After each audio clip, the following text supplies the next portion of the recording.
Welcome to Nivas news. మా channel మీకు నచ్చినట్లయితే లైక్ చేయండి, షేర్ చేయండి, కామెంట్ చేయండి. మర్చిపోకుండా బెల్ సింబల్ని క్లిక్ చేయండి. సబ్స్క్రైబ్ చేయటం మర్చిపోకండి. కొడంగల్లో బంజారాలపై జరుగుతున్న అరాచకాలను ఆపి అక్కడ ప్రజలపై పెట్టిన కేసులను తీసేసి వాళ్ళని రిలీజ్ చేయాలి. లేని ఎడ్ల బంజారాల భూమి జోలికి వచ్చినా, బంజారాల జాతి జోలికి వచ్చినా ఇక నుండి ఊరుకునేది లేదు. బంజారాల జోలికి ఎవరు వచ్చినా సాహసించేది లేదు.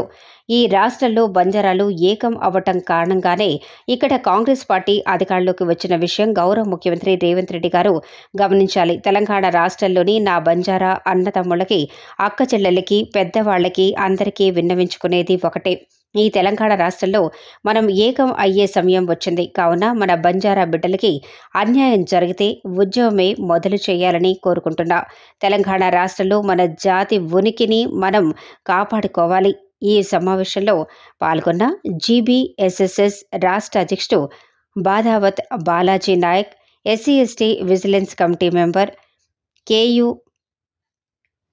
ప్రెసిడెంట్ బోక్యా భూషణ్ నాయక్, జీబీఎస్ఎస్ఎస్ గౌరవ అధ్యక్షులు గోగులోత్ వినేష్ నాయక్, పలు గోర్ జాతి సంఘ నాయకులు పాల్గొన్నారు.